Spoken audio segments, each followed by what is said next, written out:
नमस्कार दोस्तों, मैं हूं नीरज और आपकी अपनी कक्षा में स्वागत है। आज हम लोग इस वीडियो में थोड़ा अलग टॉपिक है। टॉपिक इन द सेंस कि ये टॉपिक आपका आरएलसी सीरीज सर्किट का ही है, लेकिन इसमें हम लोगों ने कोई न्यूमेरिकल नहीं डिस्कस करेंगे और ना ही कोई थ्योरी। हम यहाँ पे मेनली जो फॉर्मूले हैं उनको डिस्कस करेंगे। फॉर्मूले का मतलब है कि ये जो फॉर्मूले जो हम लोग न्यूमेरिकल्स में इस्तेमाल करते हैं वो कौन कौन से होते हैं, हमको उनके नाम एटलीस्ट ज़रूर पता होने चाहिए कि किसको हम क्या बोलते हैं, जिससे कि हम वो न्यूमेरिकल में इस्तेमाल कर सकें। या कह सकते हैं कि जब भी कोई न्यूमेरिकल होता है तो वो लैंग्वेज के फॉर्म में ही होता है, और लैंग्वेज के फॉर्म में होता है तो हमें पढ़ के ये समझना होता है कि किस चीज़ को क्या कहा गया है। तो इस वीडियो में हम लोग कोशिश करेंगे कि जो शब्द हैं वो मैं बोलूं, जिससे कि आपको ये पता चले कि वो क्या डेटा दिया गया होगा, ये आप समझ सकें। तो सबसे पहले देखिए, आरएलसी सीरीज किट में सबसे पहले हम आर की बात करेंगे। अगर प्योर रेजिस्टेंस ना, जब भी वर्ड यूज़ करेगा प्योर रेजिस्टेंस कहीं पे भी, तो आप समझ जाइए कि सिर्फ और सिर्फ क्या है, रेजिस्टेंस है। तो ये प्योर रेजिस्टेंस है। उस केस में हमारा जो नॉर्मली स्टैंडर्ड इक्वेशन होती है V is equal to V M sine omega T. तो ये जो V है ये आपका है इंस्टेंटेनियस वोल्टेज, ये V मैक्स जो है ये आपका मैक्सिमम वोल्टेज है, और ये ओमेगा जो है आपका एंगुलर फ्रिक्वेंसी है, और जो T है आपका क्या है, टाइम है।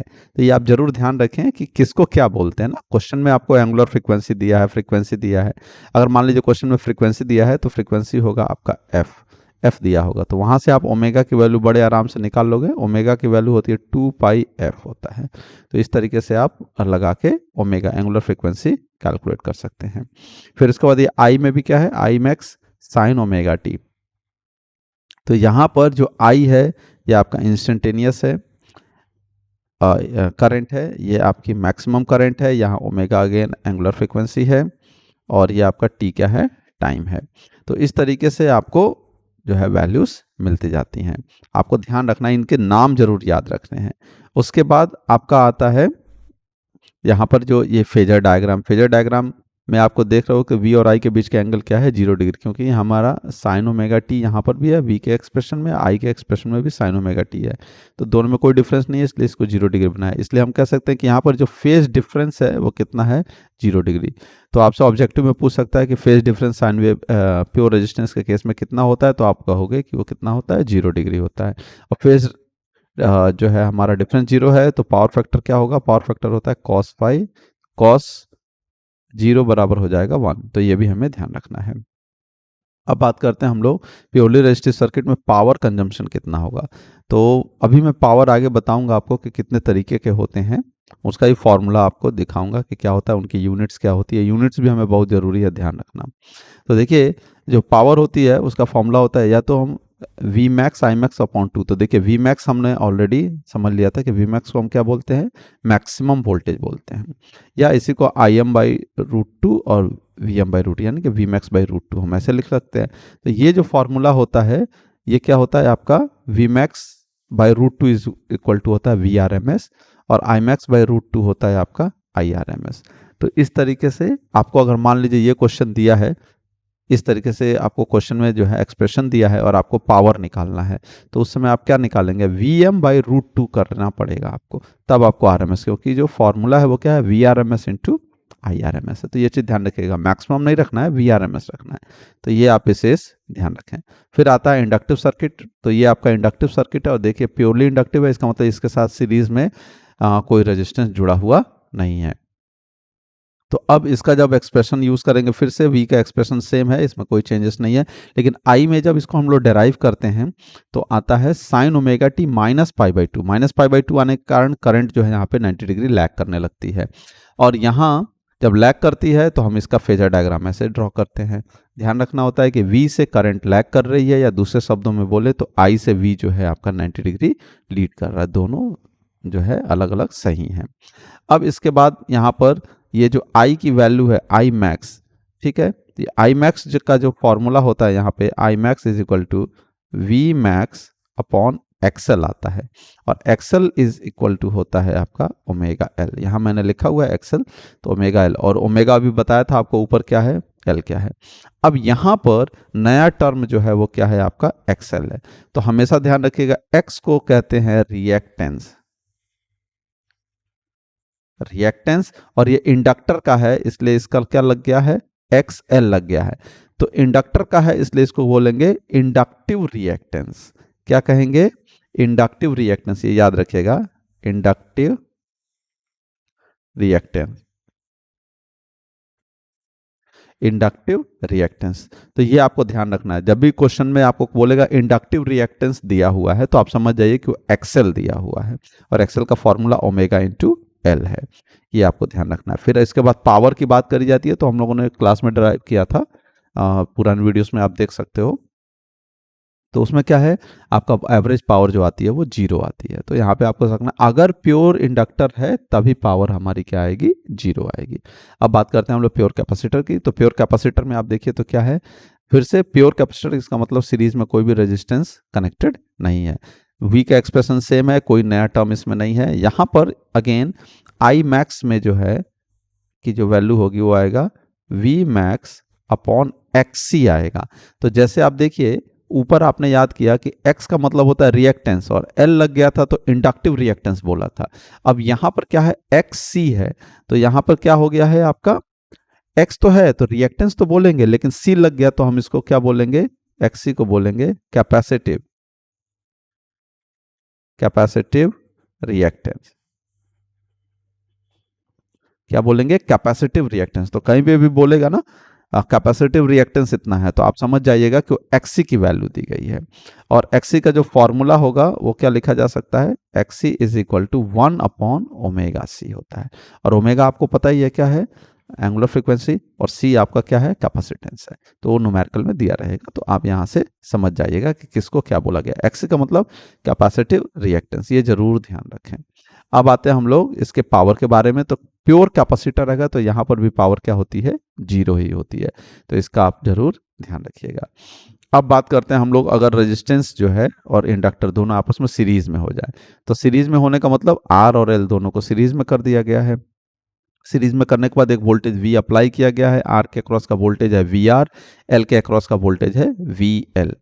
तो ये फेजर डायग्राम, अगर ये सब थोड़ा आप डिटेल में जानना चाहते हैं तो जो वीडियोस हैं वो देख लीजिए। मैं डिस्क्रिप्शन में इसका जो है ना, इसकी प्लेलिस्ट है पूरी, तो उसकी प्लेलिस्ट की मैं लिंक डाल दूंगा, तो आप वहाँ पे बड़े आराम से उसको देख सकते हैं कि क्या है। अगर कन्फ्यूजन होगा तो आप डिटेल में देख लीजिए, वहाँ पे प्रॉपरली आपको बताया गया है। अब यहाँ पे मैं मेनली वही फोकस कर रहा हूँ कि कोई भी जो टर्म्स है उनको क्या बोला जाता है, जिससे कि आपको न्यूमेरिकल में लैंग्वेज ही लिख के आएगा तो आपको क्लियर रहना चाहिए। तो देखिए यहाँ पर ये टर्म फिर से यहाँ देख रहे हैं आप, यहाँ पर इन्होंने एक्सेल वर्ड यूज किया। तो एक्सेल का मतलब जो है इंडक्टिव रिएक्टेंस है, इंडक्टर है इसलिए एक्सेल। तो यहाँ पर जो फॉर्मूला आता है V is equal to V R plus J V L, कैसे आया है? यहाँ का रियल टर्म है वी आर और इमेजिनरी टर्म है प्लस वाई एक्सिस पर है वी एल, तो इसलिए लिखा है वी एल, प्लस का जे लगाया गया है।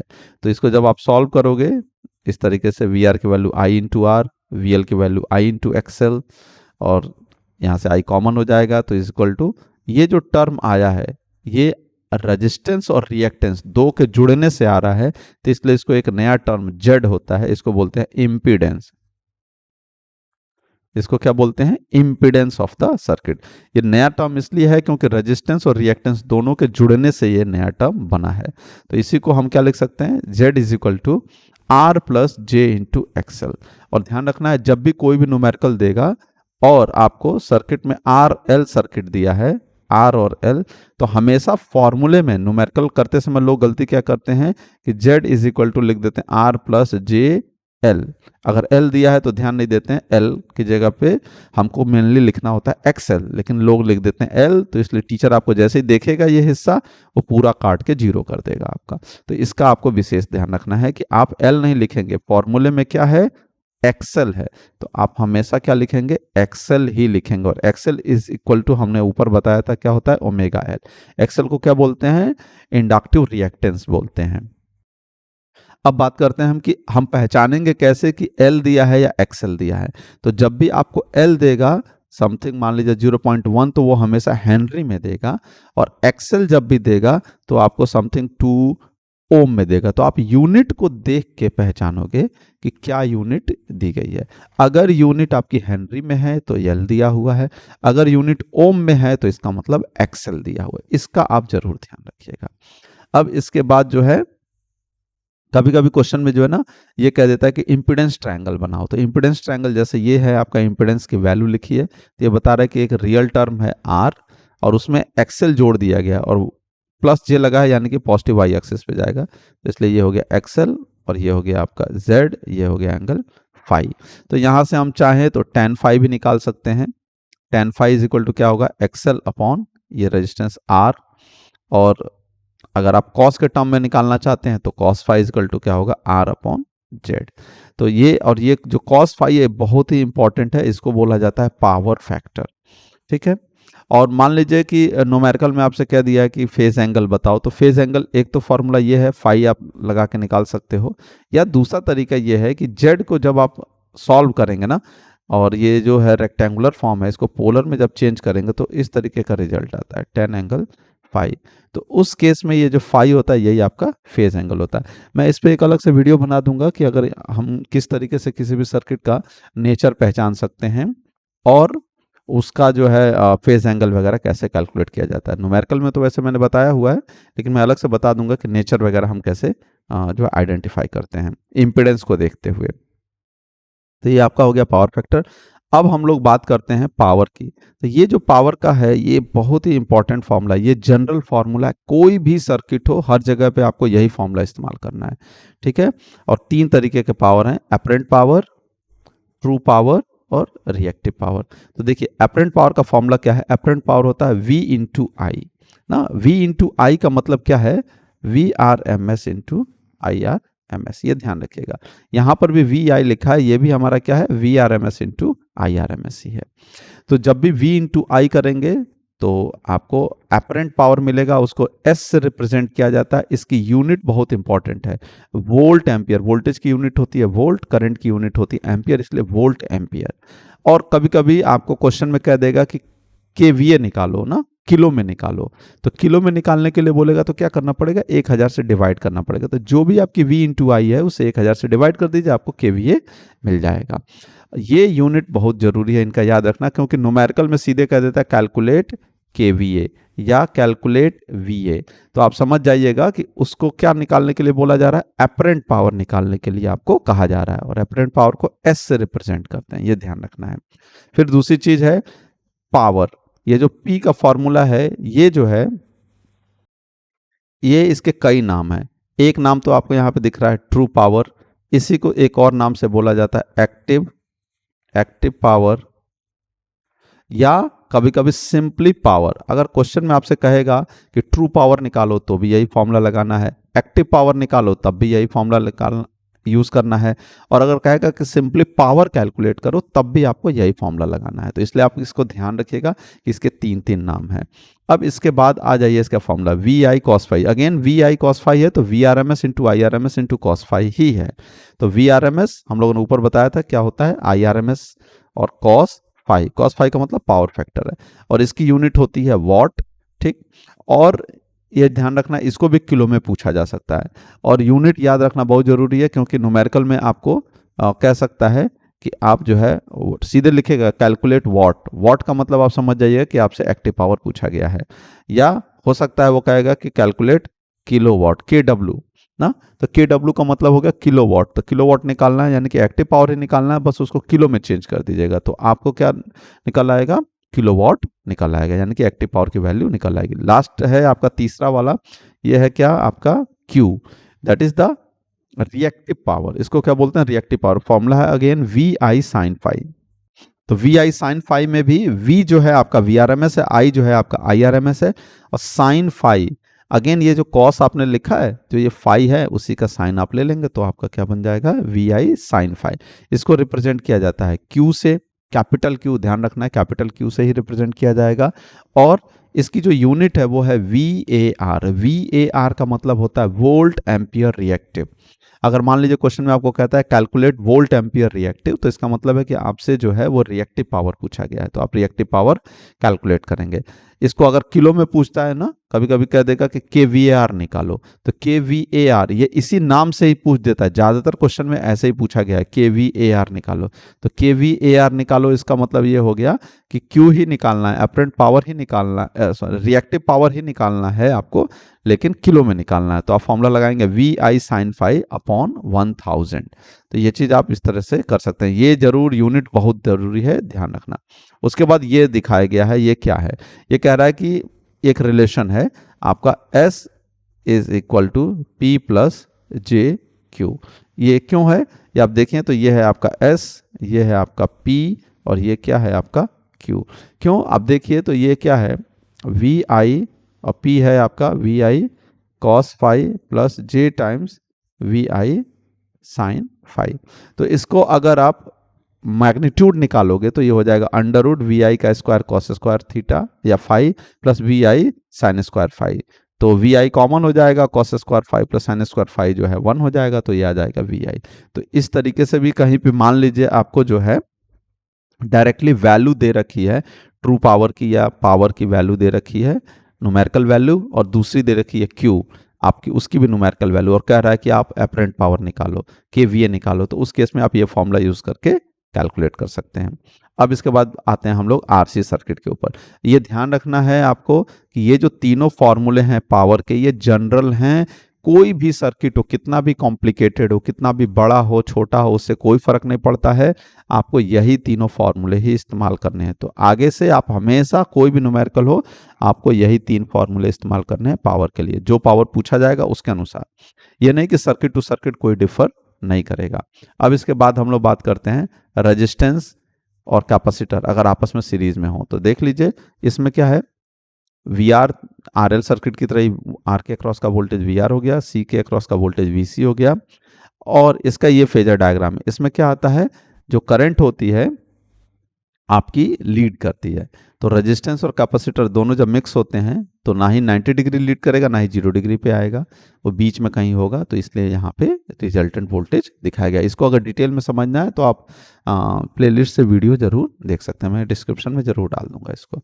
फिर इसके बाद आता है यहाँ पे VR, देखिए V की वैल्यू जब यहाँ हम निकाल रहे हैं रिजल्टेंट वोल्टेज, तो VR प्लस की जगह पे माइनस VC आया है। क्यों आया है, क्योंकि यहाँ पे ध्यान से देखें तो फेजर डायग्राम में नेगेटिव साइड में जो है कैपेसिटर, नेगेटिव वाई एक्सिस पे जो है VC की वैल्यू है, इसलिए इसको -j यूज किया जाता है। इसका मतलब है कि अगर आप देखें, मैं ऊपर ले जा रहा हूं आपको, इंडक्टर में क्या था, इंडक्टर में वोल्टेज ऊपर की तरफ था, तो इसलिए +j लगा था। तो इसका मतलब जब भी RL सर्किट होगा, इंडक्टर होगा, तो आपके न्यूमेरिकल में दिया हो या ना दिया हो, आप हमेशा +j ही लगाएंगे। और अगर आपका कैपेसिटर है तो उसका जो x निकालेंगे उसके साथ हमेशा आप माइनस ही लगाएंगे, न्यूमेरिकल में दिया हो या ना दिया हो, यानी कि माइनस का jXC ही लिखेंगे हमेशा।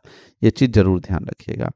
इसके बाद जो है बात कर सकते हैं हम लोग RLC सीरीज सर्किट का। तो RLC सीरीज सर्किट अगर होगा तो क्या होगा, इस तरीके का सर्किट RLC, और इसके अक्रॉस का एक वोल्टेज जो है हमारा V हम अप्लाई कर सकते हैं।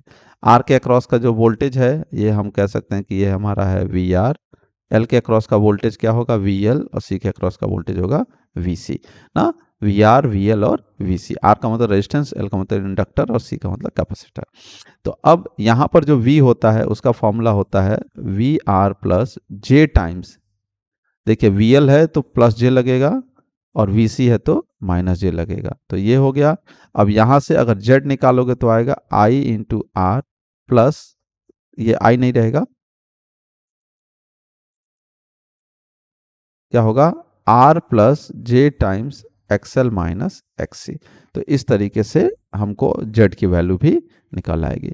बिल्कुल आप अगर डीपली समझना चाहते हैं तो आप जरूर जो है उसको देखें। अभी मैं यहाँ पे बस बताया है मेनली कि किस टर्म को क्या कहा जाता है। टर्म्स याद रखना इसलिए ज़रूरी है क्योंकि आपको न्यूमेरिकल में लैंग्वेज के फॉर्म में ही मिलता है।